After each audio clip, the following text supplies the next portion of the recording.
Hi friends, welcome to Biology Simplified Tamil. நான் உங்க செந்தில்நாதன். தன்னம்பிக்கை பேட்ச்ல பயோமாலிகுல்ஸ் சாப்டரோட லாஸ்ட் பார்ட் வீடியோ பார்த்தரலாம். Factors affecting enzyme activity ல இருந்து. The activity of an enzyme can be affected by change in the conditions which can alter the tertiary structure of protein. Protein ஓட primary structure என்ன? Amino acid and amino acid, then another amino acid. So linear இருந்தா அது primary structure. And then இப்படி இருந்ததுன்னா secondary structure. Tertiary structure னா என்ன அர்த்தம்? உலன் பால் மாதிரி இருக்கும். உலன் பால் மாதிரி இருக்கும்னு சொன்னோம்ல, அந்த மாதிரி இருந்தால் tertiary structure. ஸோ இந்த tertiary structureல சேஞ்சஸ் ஏற்படுத்துறது அதுதான் வந்து factors affecting enzyme activity. These include temperature, pH, change in substrate concentration or binding of specific chemicals. 4 விஷயம் நமக்கு கொடுத்துருக்காங்க. Temperature ஒன்று தெரியும் நமக்கு, pH தெரியும். Changing in substrate concentration னா என்ன? Substrate தான் ப்ராடக்டாக மாற்ற போகுது. ஸோ சப்ஸ்ட்ரேட் ஓரளவுக்கு இருந்தால் என்சைம் ஒர்க் பண்ணும்.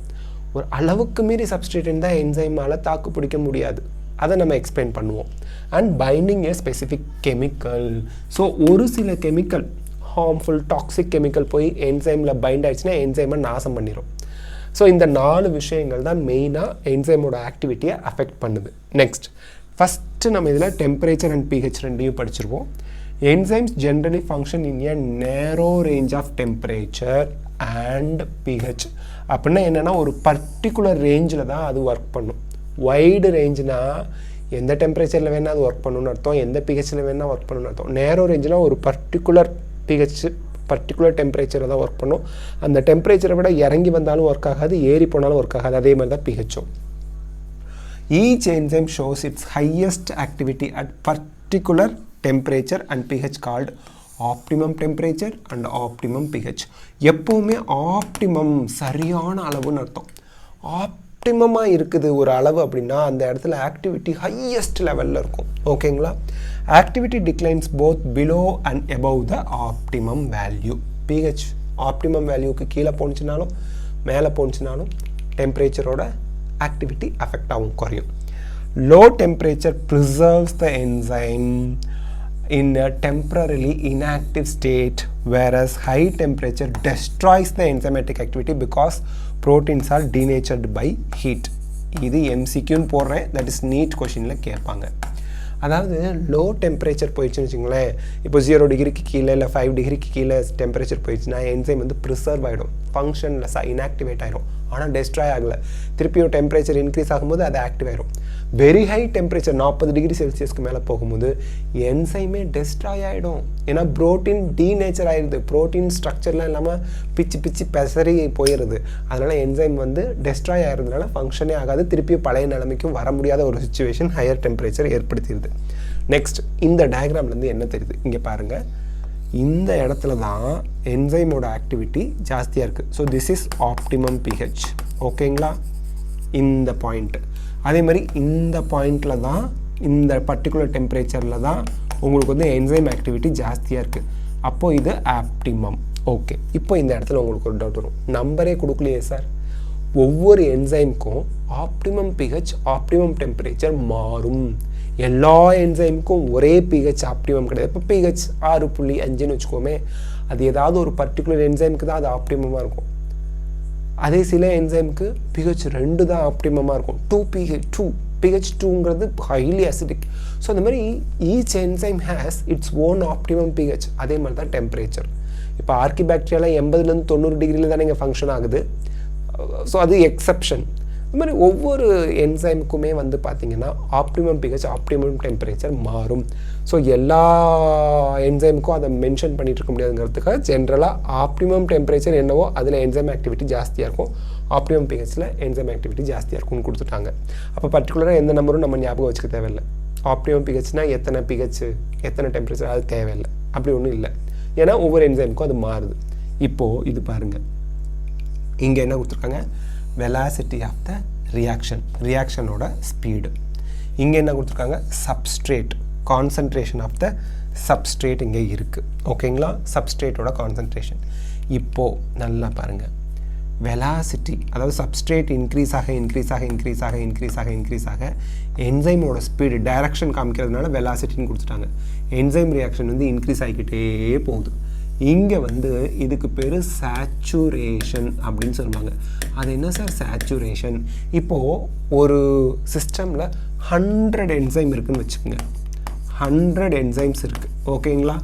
சரி, இப்போ நீங்கள் இங்கே 5 சப்ஸ்ட்ரேட் கொடுக்குறீங்க. 5 என்சைம்ஸ் போய் அதோட பைண்ட் ஆகும். 10 சப்ஸ்ட்ரேட் கொடுக்குறீங்க, 10 என்சைம் அதோட பைண்ட் ஆகும். ஃப்ரீயாக இருக்கிறது 90 என்சைம் ஃப்ரீயாக இருக்கா?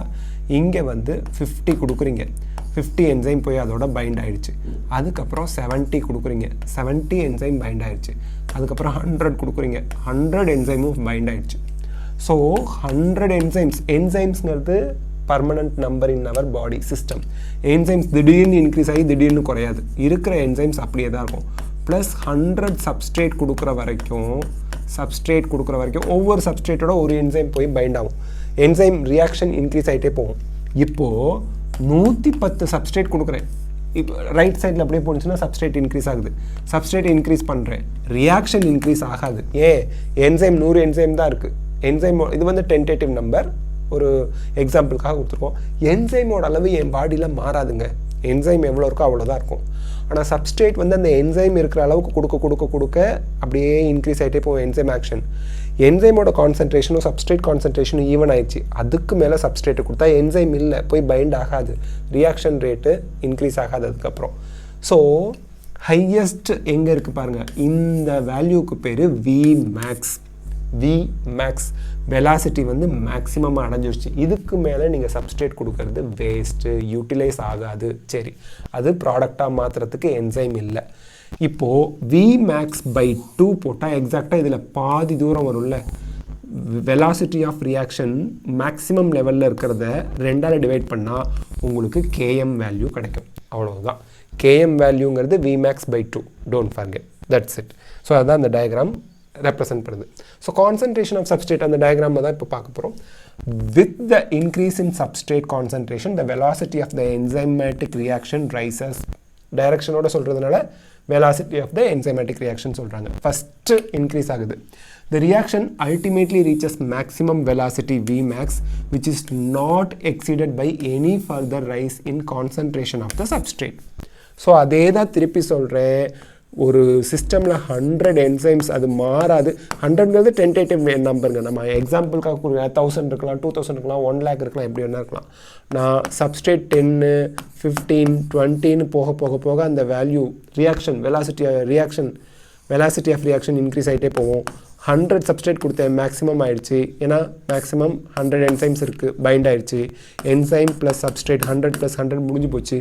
அதுக்கப்புறம் நான் சப்ஸ்ட்ரேட் கொடுத்தா வெலாசிட்டி இன்க்ரீஸ் ஆகாது. This is because enzyme molecules are fewer than the substrate molecules. So 1000 substrate கொடுக்குறேன், 100 என்சைம் தான் இருக்குது. என்சைம் வந்து சப்ஸ்ட்ரேட்டை விட ரொம்ப கம்மியாக இருக்குது அப்படிங்கிறாங்க. And after saturation of these molecules, சேச்சுரேஷன்னா number of enzyme, number of substrate even ஆயிடுச்சு அப்படின்னு அர்த்தம். There are no free enzyme molecule to bind with the additional substrate molecules. Figure 9.7. Vmax/2 Km value, don't forget. The activity of an enzyme is also sensitive to presence of specific chemicals that bind to the enzyme. When binding of the chemicals shuts off na muri close பண்ணி stop பண்ணுது enzyme activity, the process is called inhibition and the chemical is called inhibitor. அந்த எந்த chemical போய் என்சைமை inactivate பண்ணுது, shuts off பண்ணுது, அந்த கெமிக்கலுக்கு பேர் இன்ஹிபிட்டார். அந்த process of shutting off enzyme function ஆக விடாமல் பண்ணுற ப்ராசஸ்க்கு பேர் இன்ஹிபிஷன். அவ்வளவுதான்.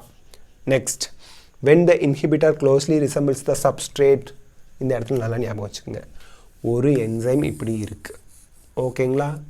இதோட சப்ஸ்ட்ரேட் எப்படி இருக்கணும், இதில் வந்து இப்படி பேக் பண்ணுற மாதிரி இருக்கணும். எக்ஸாம்பிளுக்கு சொல்கிறோம், இந்த சப்ஸ்ட்ரேட் மாதிரியே ஒரு இன்ஹிபிட்டார் இருக்கிறாரு ஷேப்பில் அப்படியே. ஆனால் இவர் வேறு. சப்ஸ்ட்ரேட் பைண்ட் ஆனால் ப்ராடக்ட் வரும், இவர் இன்ஹிபிட்டார் பைண்ட் ஆனால் ப்ராடக்ட் வராதே பாருங்கள். ஸோ இது ரொம்ப இம்பார்ட்டன்ட், நல்லா பார்த்துக்குங்க. when the inhibitor closely resembles the substrate in its molecular structure and inhibits the activity of the enzyme, it is known as competitive inhibitor. இங்கே பாருங்கள், ஒரு என்சைம் இருக்குது. இப்போது சப்ஸ்ட்ரேட் வந்து இந்த வயலட் கலரில் நான் வரைகிறேன். அதே இன்ஹிபிட்டர் வந்து க்ரீன் கலரில் இப்படி வரைகிறேன். இந்த இடத்துக்கு இவங்க ரெண்டு பேருக்கும் இடையில காம்படிஷன் இருந்தது. இவர் போய் பைண்ட் ஆனால் ப்ராடக்ட் வராது, இவர் போய் பைண்ட் ஆனால் ப்ராடக்ட் வரும். So this is substrate, this is inhibitor. ஓகேங்களா? ஸோ இன்ஹிபிட்டர் கம்பீட் பண்ணுறாரு. யாரோட கம்பீட் பண்ணுறாரு? சப்ஸ்ட்ரேட்டோட கம்பீட் பண்ணுறாரு. அதனால் காம்படிட்டிவ் இன்ஹிபிட்டர் அப்படிங்கிறாங்க. Due to its close structural similarity with the substrate, the inhibitor competes with the substrate for the substrate binding site. Active site தான் substrate binding site. என்சைமில் தான் சப்ஸ்ட்ரேட் பைண்டிங் சைட் இருக்கும் of the enzyme. Consequently, the substrate cannot bind and the result enzyme action declines. ஏன்னா product வராது, inhibitor போய் find ஆனா. Example, inhibition of succinic dehydrogenase by malonate which closely resembles the substrate succinate. So இந்த இடத்துல தெளிவாக புரிஞ்சுக்கங்க, succinic dehydrogenase is enzyme, succinate is substrate, malonate is inhibitor. ஞாபகம் வச்சுக்கணும். Succinic dehydrogenase is enzyme, malonate is inhibitor, succinate is a substrate. So succinate மாதிரியே malonate இருக்குது. அதனால் malonate போய் succinic dehydrogenaseல bind ஆயிரும், ப்ராடக்ட் வராது. So such competitive inhibitor are often used in the control of bacterial pathogen. Bacterial pathogen என்ன பண்ணும்? நம்ம பாடியில் போய் நமக்கு டிசீஸை காஸ் பண்ணும். ஸோ அந்த பாக்டீரியாவை இன்ஹிபிட் பண்ணுறதுக்கு இந்த மாதிரி காம்படிட்டிவ் இன்ஹிபிட்டரை யூஸ் பண்ணுவோம். Okay, next classification and nomenclature of enzymes. என்சைம்ஸ்க்கு நேம் எப்படி வைக்கிறாங்க, அதை எப்படி கிளாஸிஃபை பண்ணுறாங்கங்கிறத பார்க்க போகிறோம். thousands of enzymes have been discovered, isolated and studied. கண்டுபிடிச்சாச்சு, அதை பிரிச்சாச்சு, படிச்சாச்சு. Most of these enzymes have been classified into different groups based on the type of reactions they catalyze. So என்ன ரியாக்ஷன் நடக்குது? பிரேக்கிங்கா, மேக்கிங்கா, ஹைட்ரோலைசிங்கா, அந்த பேஸ் பண்ணி தான் classification பண்ணியிருக்காங்க. Enzymes are different into 6 classes, each with 14 to 13 subclasses. Main class 6 class, அதில் உங்களுக்கு வந்து 4லேருந்து 13 சப்கிளாஸஸ் ஒவ்வொரு மெயின் கிளாஸ்க்கும் இருக்கும். And named accordingly by a 4-digit number. So இந்த சப்கிளாஸஸ்க்கு 4-digit நம்பர் கொடுப்பாங்க. சரி, ஃபஸ்ட்டு அந்த கிளாஸஸ் 6 கிளாஸஸ் பார்க்கலாம். Main classes oxidoreductases or dehydrogenases. Oxidoreductases or dehydrogenases, enzyme which catalyze oxido reduction between two substrates S and S dash. Example பாருங்கள். S வந்து reduced ஃபார்மில் இருக்குது, S dash வந்து oxidised ஃபார்மில் இருக்கும். இதுலேருந்து ஹைட்ரஜன் வெளியே போனால் இது ஆக்சிடைஸ் ஆகிடும், இது ஹைட்ரஜனை அக்செப்ட் பண்ணிச்சுன்னா இது ரெடியூஸ் ஆகிடும். அவ்வளவுதான். ஸோ எஸ் வந்து சப்ஸ்ட்ரேட் வந்து ஆக்சிடைஸ் ஆகிடுச்சு, சப்ஸ்ட்ரேட் டேஷ் அனதர் சப்ஸ்ட்ரேட் வந்து ரெடியூஸ் ஆகிடுச்சு. ஸோ ஆக்சிடேஷன் அண்ட் ரிடக்ஷன் நடந்திருக்கு. இது ஆக்சிடைஸ் ஆகிடுச்சு, இது ரெடியூஸ் ஆகிடுச்சு. இதுக்கு ஹெல்ப் பண்ணுறது ஆக்சிடோ ரிடக்டேஸ் என்சைம். வேலை முடிஞ்சிச்சு. ஸோ இப்படி தான் கிளாசிஃபிகேஷன் பண்ணுறாங்க. Next, transferases. Enzymes catalyzing a transfer of group, that is G, other than hydrogen. Other than hydrogen, this is very important. Other than hydrogen.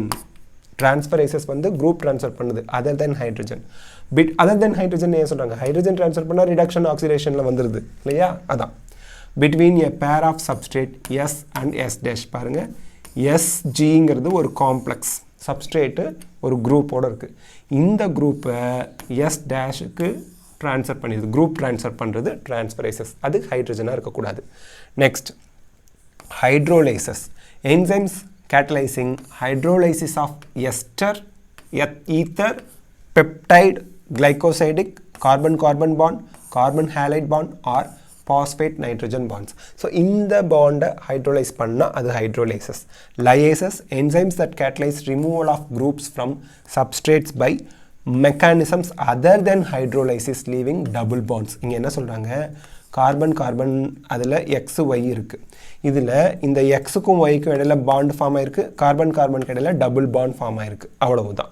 So leaving the double bond new group form ஆயிருக்கு without hydrolysis. Other then hydrolysis, hydrolysis பண்ணாமல் இது நடந்திருக்கு. ஹைட்ரோலைசிஸ்னால் addition of water நடக்கிறது. So இதை நம்ம லைசஸ்ங்கிறோம். So double bond form ஆயிருக்கு, leaving double bond and removal of a group. இந்த எக்ஸ் ஒய்ங்கிற குரூப் வந்து இதுலேருந்து ரிமூவ் ஆயிருக்கு. டபுள் பாண்டை லீவ் பண்ணிவிட்டு இந்த XY குரூப் அதுலேருந்து ரிமூவ் ஆகி வந்திருக்கு இந்த காம்ப்ளெக்ஸ்லேருந்து. ஸோ இதுக்கு லைசஸ் ஹெல்ப் பண்ணுது. Then isomerases include all enzymes catalysing interconversion of optical geometric or positional isomers. எந்த ஒரு ஐசோமரேஸ் இருந்தாலும் சரி, ஒரு குளுக்கோஸ்லேருந்து ஃப்ரக்டோஸ், குளுக்கோஸும் ஃப்ரக்டோஸும் ஐசோமர்ஸ். ஸோ அது ஆப்டிக்கல் ஐசோமராக இருக்கலாம், ஜியாமெட்ரிக் ஐசோமராக இருக்கலாம், பொசிஷனல் ஐசோமர்ஸாக இருக்கலாம். ஸோ ஒன்றுலேருந்து இன்னொன்றுக்கு போகிறதுக்கு ஹெல்ப் பண்ணுறது, மாறுறதுக்கு. Structural formula different, molecular formula same molecular formula different structural formula, அதுதான் ஐசோமரேசஸ்மோ. ஸோ இந்த ஐசோமரேசஸ்க்கு வந்து ஐசோமரைசேஷன் ப்ராசஸ்க்கு ஹெல்ப் பண்ணுது. குளுக்கோஸ் ஃப்ரக்டோஸாக மாறுது, இல்லை ஃப்ரக்டோஸ் குளுக்கோஸாக மாறுது. Ligases enzymes catalyzing the linking together of two compounds. Example, enzyme which catalyze joining carbon oxygen, carbon sulfur, carbon nitrogen, phosphate oxygen bonds. So bond formation க்கு joining க்கு ligases help பண்ணுது. So இந்த 6 group பார்த்துருக்கோம். Next cofactors அப்படிங்கிறது என்னென்னு பார்க்கலாம். enzymes are composed of one or several polypeptide chain. டெர்ஷரினா 3 polypeptide chain இருக்குன்னு பார்த்துருப்போம். However, there are a number of cases in which non-protein constituents called cofactors are bound to the enzymes to make enzyme catalytically active. So இந்த இடத்துல NEET question already கேட்டிருக்காங்க. ஒரு என்சைமை கேட்டலிட்டிக்கலி ஆக்டிவாக வச்சுருக்க help பண்ணுறது cofactor. Don't forget, very important. Okay, in these instances the protein portion of the enzyme is called apoenzyme. இதுவும் question, very important neat question. Protein part of the enzyme is called apoenzyme. Okay, 3 kinds of cofactors. See, இந்த இடத்துல நல்லா பார்த்துக்கணும். proteins இருக்கு, இந்த protein-ஐ நல்லா பார்த்துக்குங்க. protein part and non-protein partனு ரெண்டாக பிரிக்கிறோம் இல்லையா? சரி, protein part and non-protein part. protein பார்ட்டுக்கு பேர் apoenzyme, non-protein பார்ட்டை cofactors அப்படிங்கிறீங்க. இந்த cofactors 3 பேர் இருக்கலாங்கிறாங்க. யார் பாருங்க. protein portion வந்து apoenzyme. 3 kinds of cofactors may be identified: prosthetic group, coenzymes and metal ions. prosthetic group, mind map மாதிரி சைடில் போட்டுக்கணும் நீங்கள். prosthetic group, inorganic compounds, அது coenzymes and metal ions. coenzymes and metal ions இருக்கலாம். ஓகேங்களா? கோஃபேக்டரில். So protein பார்ட்டை அப்போ என்சைம்ங்கிறீங்க, நான் ப்ரோட்டீன் பார்ட்டை கோஃபேக்டருங்கிறீங்க. கேட்டலிட்டிக்லி ஆக்டிவாக ஒரு என்சைம் வச்சுருக்கிறது கோஃபேக்டர் தான். அந்த கோஃபேக்டரில் ப்ராஸ்தட்டிக் குரூப் இருக்கலாம், கோஎன்சைம் இருக்கலாம், மெட்டல் அயான்ஸ் இருக்கலாம். 3 கைண்ட்ஸ் இருக்கலாம். ப்ராஸ்தட்டிக் குரூப் யார் sir? Organic compounds and are distinguished from other cofactors in that they are tightly bound. This is very important. prosthetic group tightly bound to the apoenzyme. protein partோட tightly bound இருக்கிறது apoenzyme, sorry, prosthetic group. For example, in peroxidase, example கொடுத்துருக்காங்க, நீட்டில் கேட்பாங்க. And catalase, which catalyze the breakdown of hydrogen peroxide to water and oxygen. என்ன சொல்கிறாங்க? பெராக்சிடேஸும் கேட்டலைஸும் hydrogen பெராக்சைடை water ஆக்சிஜனாக பிரிக்குது அப்படிங்கிறாங்க அந்த enzyme. அதுக்கு ஹீம் தான் prosthetic group and it is a part of the active site of the enzyme. So hydrogen பெராக்சைடை break பண்ணி water and ஆக்சிஜனை produce பண்ணுற பெராக்சிடேஸும் கேட்டலைஸ்க்கும் prosthetic group யார்? ஹீம். ஏன்னா prosthetic groupங்கிறது ஒரு organic compound. prosthetic group is an organic compound. ஹீம்ங்கிறது ஒரு part of active site of the enzyme. Very important. பார்த்துங்க, இதெல்லாம் நீட்டில் கேட்பாங்க. Very very important line. Next coenzymes பார்க்குறோம். Coenzymes are also organic compounds. So prosthetic group coenzymes organic compounds. But their association with the apoenzyme is only transient. Transient temporary, not permanent. Temporary. அப்போதைக்கு வந்து join பண்ணோம், அப்புறம் கலண்டுக்கிட்டு போயிடும். Usually occurring during the course of catalysis. Reaction அப்போ மட்டும்தான் அது வந்து அந்த chemical reaction அப்போ மட்டும்தான் என்சைமோட வந்து பைண்ட் ஆகிக்கும். Furthermore, coenzyme serves as cofactors in a number of different enzymes catalyzed reactions. The essential chemical components of many coenzymes are vitamins. Example, coenzyme nicotinamide adenine dinucleotide NAD and NADP contain the vitamin niacin. Nicotinamide adenine dinucleotide NAD. அப்போ NAD பின்னா nicotinamide adenine dinucleotide phosphate. Nicotinamide adenine dinucleotide phosphate. அதில் niacin அப்படிங்கிற vitamin இருக்குது. So vitamins வந்து கோஎன்சைமில் இருக்கிறது. ஓகேங்களா? சரி. Next, a number of enzymes require metal ions for their activity which form coordination bonds with side chains at the active site and at the same time form one or more coordination bond with the substrate. This is very important. Coordination bond இந்த metal ion form பண்ணுது யாரோட? என்சைமோட மட்டும் இல்லை, சப்ஸ்ட்ரேட்டோடையும் bond பண்ணுது coordination பாண்டை. Example, zinc is a cofactor for the proteolytic enzymes and carboxypeptidase. Coordination பாண்டை என்சைம் அண்ட் சப்ஸ்ட்ரேட் ரெண்டுக்கும் இடையில இந்த மெட்டல் அயான் ஃபார்ம் பண்ணுது. Catalytic activity is lost when the cofactor is removed from the enzyme, which testifies that they play a crucial role, very important role in the catalytic activity of the enzyme. This is very important. Cofactor அப்படிங்கிறது யாரு? Prosthetic குரூப்பாக இருக்கலாம், இது கோஎன்சைமாக இருக்கலாம், and metal அயானாக இருக்கலாம். இதை நீங்கள் remove பண்ணிட்டீங்கன்னா என்சைமோட கேட்டலிட்டிக் ஆக்டிவிட்டியே போயிடுது அப்படிங்கிறத சொல்கிறாங்க. So that cofactors are very important for catalytic activity. So these all are the things.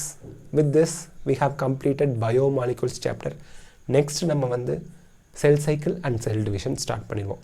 இந்த வீடியோ உங்களுக்கு ஹெல்ப்ஃபுல்லாக இருக்கா? லைக், ஷேர், கமெண்ட் பண்ணுங்கள். பயாலஜி சிம்பிளிஃபைட் தமிழ் சேனலுக்கு சப்ஸ்கிரைப் பண்ணுங்கள். Thanks a lot.